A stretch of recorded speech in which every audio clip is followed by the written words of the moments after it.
Be me, 26 years old, working as a sous chef at a high-end restaurant. Been here for 5 years, working my way up from prep cook. Restaurant is intense, but the team is tight and we get shit done. Kitchen staff is about 15 people, mostly men, which is standard for this industry. We have this server named Adrienne, who is 24 and very outspoken about everything. She has been here for about a year and constantly talks about social issues, always bringing up feminism and gender inequality in the restaurant industry specifically. Makes comments about how the kitchen is a boy club that excludes women. Our kitchen is probably 90% male, which is typical for fine dining. Honestly, most women who work here are front of house doing serving or hosting. We have had female cooks before, but they usually do not last long in this environment. The work is physically demanding, and the hours are brutal, for anyone really. Adrienne starts bringing this up to our head chef Renzo during staff meetings. Says the kitchen is hostile to women because it is so maledonated always. Says we need to actively recruit female cooks to balance things out here. Says having all men creates an unsafe environment for women in the building. Renzo is this old-school Italian chef who has been cooking for 30 years. He does not really care about politics. He just wants good cooks who can handle pressure. Tells Adrienne, we hire whoever applies and can do the job properly. She says, that is the problem. We are not trying hard enough to attract women. She goes to the owner, Trevor, who is younger and cares about the restaurant image, tells him the kitchen culture is toxic and discriminatory toward women employees. Says, we need to make a commitment to hiring more female cooks going forward. Trevor wants good press and does not want discrimination complaints, so he agrees, announces at the next staff meeting we will be prioritizing female candidates for kitchen positions, says we need more diversity and different perspectives in our cooking team. Renzo rolls his eyes but does not argue because Trevor is the owner. Adrienne looks so smug, like she just won some huge victory for women everywhere. Over the next 2 months, we hire 4 new female cooks for different stations. One named Jade for garde-mer doing cold apps and salads. One named Chiara for sauté, which is one of the hardest stations we have.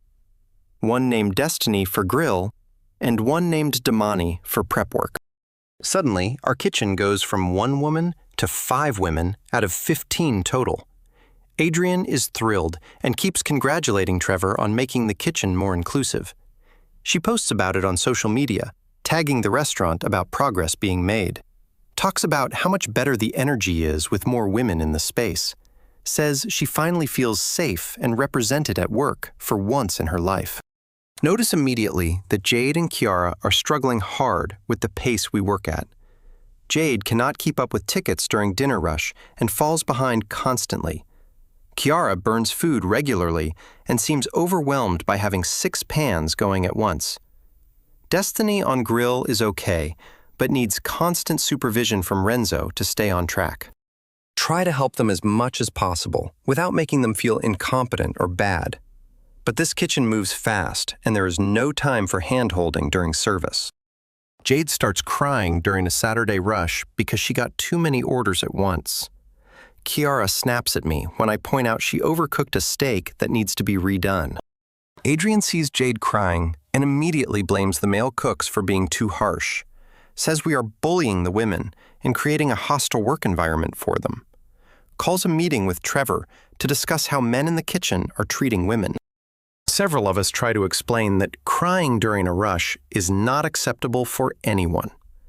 My coworker Louise says the new hires just are not cut out for this level of cooking. Adrienne loses it and calls him a sexist pig for saying women cannot handle it. Says he is perpetuating harmful stereotypes about women in professional kitchens.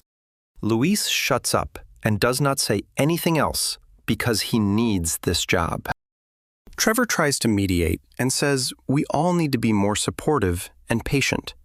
Says the new hires need time to adjust to the pace and intensity here. Adrienne volunteers to be the liaison between the women and management for support. She starts having weekly meetings with the female cooks during prep time. Renzo is pissed because those meetings take them away from their work during the day. Tells Trevor this is affecting our prep and slowing down the entire kitchen operation. Trevor says, "We need to make accommodations to retain our female talent here." Renzo mutters something in Italian and goes back to cooking without arguing more. 2 months in, and Jade puts in her 2 weeks' notice out of nowhere. Suddenly tells Trevor the job is too stressful and not what she expected at all. Adrian immediately claims she was harassed by the male cooks into leaving, clearly demands an investigation into who made her feel unwelcome enough to quit. Trevor does an investigation talking to everyone and finds nothing wrong happened. Jade tells him honestly the job was just too hard and fast-paced for her. Says everyone tried to help, but she could not handle the pressure of fine dining. Adrian refuses to believe this and says she was obviously intimidated into lying. 3 weeks later, Kira also quits, saying the hours are too long and pay too low. She finds a job at a casual breakfast place with easier hours and less stress. Adrian is furious and says this proves the restaurant is toxic to women cooks. Says we are losing women because the men are making the environment unbearable somehow. She demands Trevor do something about the exodus of female talent immediately. Trevor asks what she wants him to do if they are leaving voluntarily for personal reasons. She says he needs to have mandatory training on gender sensitivity and inclusion. Says we need to examine why women do not feel comfortable staying here long term. Trevor agrees and hires a consultant to come in and do workshops with the staff. We spend an entire afternoon talking about microaggressions and unconscious bias toward women. The consultant tells us we need to be more aware of how we communicate with female coworkers, gives us tips on creating a more welcoming environment for women in male-dominated spaces. The training costs probably $5,000 and takes us away from prep work for half a day. Most of us think it is pointless because we did not do anything wrong to anyone. Adrian acts like this is a huge victory and thanks Trevor for taking action finally, says she feels hopeful about the future of the kitchen culture now going forward. Month 4, and Destiny also quits, saying she got a job closer to home with better schedule. She was decent at grill, but never seemed that into the work. Honestly, from start, tells Trevor she wants something less intense, where she can have a life outside work. Adrian says she left because she felt tokenized and isolated in the male-dominated kitchen. Imani, the prep cook, also quits around the same time to go to culinary school full-time. She was actually good, and we thought she might work out long-term here, but she says she wants formal training before working in a kitchen. This serious. Adrian adds her to the narrative about women fleeing the toxic culture here. She makes a whole presentation for Trevor with statistics about the female turnover rate. Shows that 4 out of 4 women hired in the diversity push have left already. Says this is proof the kitchen is fundamentally hostile to women and needs major changes. Demands we do even more to make the environment safe and welcoming for female cooks. Trevor is frustrated because none of the exit interviews support her claims at all. Clearly, the women left for normal reasons, like better opportunities and personal circumstances mostly. But Adrian keeps insisting there is a deeper, systemic problem we are all ignoring. Says exit interviews are unreliable because women are afraid to tell the truth to management. She starts documenting everything and filing complaints about the male cooks constantly now. Says we use inappropriate language and make sexist jokes in the kitchen regularly. Files a complaint against Luis for calling someone a bitch when they messed up an order. Luis gets written up, even though he says that to everyone, regardless of gender, always. Another cook named Jerome gets reported for having a Playboy bunny sticker on his locker. Adrian says it creates a hostile environment and makes women uncomfortable here. Jerome has to remove it, even though it has been there for 2 years before she started. The kitchen vibe becomes tense, and everyone is walking on eggshells around her constantly. Renzo has had enough and tells Trevor this is affecting the food quality and service. Says morale is down, and everyone is afraid to communicate normally during service now. says we cannot run a professional kitchen when everyone is worried about offending someone. Trevor says we need to be more conscious, but also maintain our standards and quality. Adrian overhears this and accuses Renzo of not caring about women's safety at work. Files a complaint, saying he creates a culture of fear and intimidation in the kitchen. Renzo gets called into a meeting with Trevor and HR about his management style. He threatens to quit if this continues because he has been cooking longer than she has been alive. Trevor begs him to stay and promises to handle the situation more carefully going forward. But Adrian has made the kitchen so uncomfortable that productivity is way down now. Tickets are taking longer because people are afraid to yell orders or push each other. The restaurant starts getting bad reviews about slow service and food quality declining. Month 5, and Trevor decides to hire 3 more women to replace the ones who quit. Adrian pushed hard for this, saying, "We need to prove we are serious about diversity." The new hires are Shayla for pantry, Nina for sauté, and Fatima for grill stations. Adrian welcomes them and immediately pulls them into her women's support group meetings. Within 2 weeks, it is clear these hires are not working out either at all. Shayla is slow and cannot handle multiple orders coming in at the same time. Na has an attitude problem and argues when Renzo corrects her technique on anything. Fatima just does not show up for shifts sometimes without calling ahead to let anyone know. Renzo tries to discipline them the same way he would discipline any cook here. Adrian intervenes every time, saying he is being too harsh on the women specifically. Says he needs to adjust his communication style to be more sensitive to women's needs. Renzo loses it and says this is a professional kitchen, not a daycare for feelings. That comment gets him reported to HR again for creating a hostile environment toward women. Trevor has to have another talk with him about being more careful with his words. Renzo says he cannot do his job if he cannot hold people to the same standards. Says either Adrian goes or he goes because this is destroying the kitchen he built.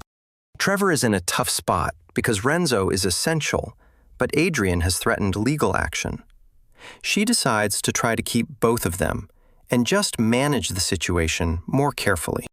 Adrian takes this as permission to keep pushing her agenda even harder than before. She creates a Women in Kitchen initiative with goals and metrics to track progress, posts about it on social media, and tags the restaurant as a leader in inclusion. Customers start coming in specifically because of our commitment to female empowerment. Apparently, Trevor is happy about the PR, even though the kitchen is falling apart behind the scenes. Month 6, and Nina gets fired for showing up to work high multiple times in a row.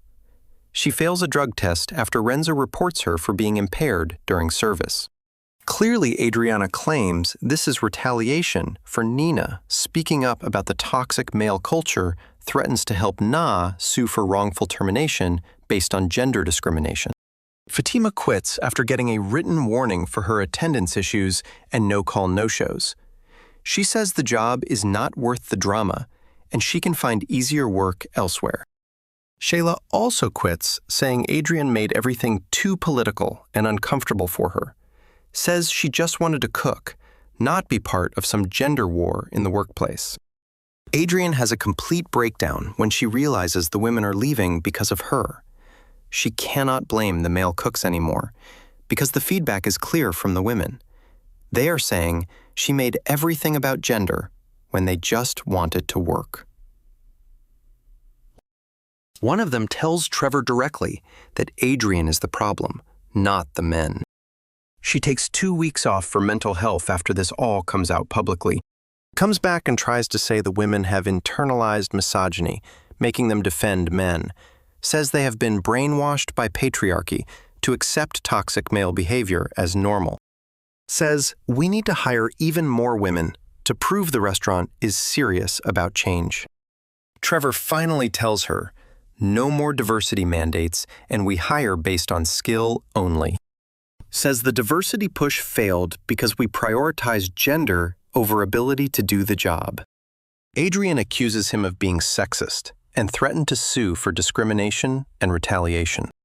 She goes on leave again and files complaints with the labor board about hostile environment. While she is gone, the kitchen goes back to normal and everyone can breathe again.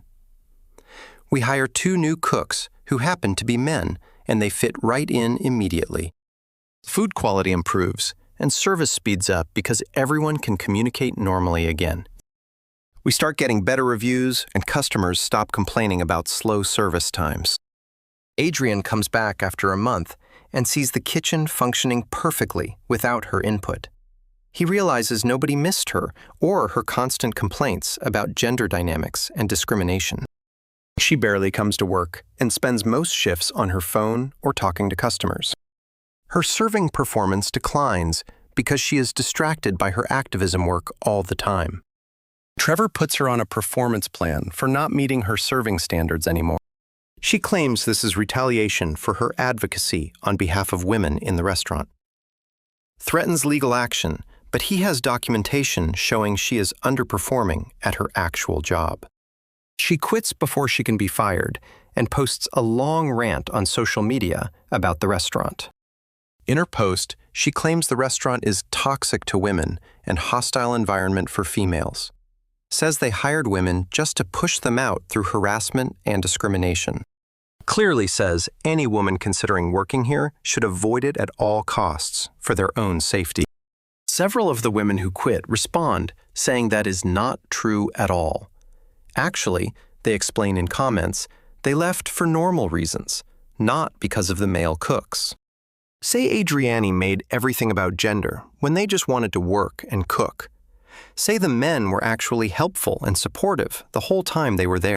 One says Adrian is the worst thing to happen to women in that kitchen. Honestly, restaurant quietly drops the diversity hiring mandate after everything that happened with this. We go back to hiring based on who can actually do the job and handle the pressure. Renzo tells us in a meeting, we learned that good intentions can backfire badly sometimes. Says competence matters more than demographics when you are running a professional kitchen. We hire a female cook 8 months later named Bianca, who is actually talented and tough. She came from another fine dining spot and knows exactly what this job requires. Integrates into the team seamlessly, and nobody makes a big deal about her being a woman. She tells us she appreciates being treated like a cook, not a diversity hire or symbol. Ask her what she means, and she explains her last place was similar to what we went through. Says there was a woman like Adrian who made everything about gender, constantly, every day. Says it made her feel like she was not valued for her skills, just for being female. Says she left because she wanted to be respected for her work, not her gender identity.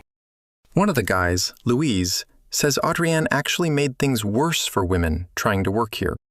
Says by demanding special treatment, she made it seem like women cannot handle the real job. Says by creating constant drama, she drove away women who just wanted to cook and prove themselves. Says real equality is being held to the same standards, not lower standards because of gender. Realize he is right, and that Adrian hurt the exact people she claimed to be helping. By making gender the focus, she made it impossible for women to just be cooks here. By demanding accommodations, she made women seem weak and incapable to everyone. By creating constant conflict, she poisoned the well for any woman who came after. Bianca is still here a year later and is one of our best line cooks now. She can hang with anyone and holds her own during the craziest rushes we have. Nobody thinks of her as the female cook. She is just a damn good cook, period. She succeeds because she is capable, not because anyone gave her special treatment. Year after Adrian left, and the restaurant is doing better than ever with great reviews. We have 2 women on the line who are here because they can actually do the job. Nobody talks about gender or diversity because it is not an issue when you just hire. Well, people are judged on their ability to execute, not their demographics or identity politics. See Adrienne on Instagram, and she is doing the same thing at a new restaurant now, posting about fighting for women in the industry and calling out toxic male culture. Wonder how long until she creates the same problems there and gets herself fired again. Feel bad for whatever kitchen has to deal with her making everything a gender issue. Renzo says he knew from the start it would not work out this way. Says you cannot force diversity by lowering standards. It just sets people up to fail. Says the women who can actually do the job do not need special treatment or protection. They just need a fair shot, and they will prove themselves through their work alone. Think about how Adrian's crusade actually set women back in our kitchen significantly. Before her, we had one woman, and nobody thought twice about gender at all. Honestly, after her disaster, everyone is nervous about hiring women because of potential drama. She created the exact problem she claimed to be fighting against through her actions. The women who succeed here are the ones who want to be treated equally to men, not given special accommodations or protected from normal kitchen expectations and pressure. They want to be judged on their work, not their gender or identity constantly. Adrian's approach undermined that by making gender the most important thing. Always realize that forced diversity without considering competence helps nobody at all, really. It sets people up to fail and then blames everyone else when they do fail inevitably. It creates resentment and division instead of bringing people together under common goals. It makes the workplace worse for everyone, including the people it claims to help. Sometimes the loudest activists are the ones causing the most damage to their own cause. Sometimes fighting for equality means treating people equally, not giving them advantages. Sometimes the best way to help women is to judge them by the same standards as men. And sometimes the person screaming about discrimination is actually creating it themselves.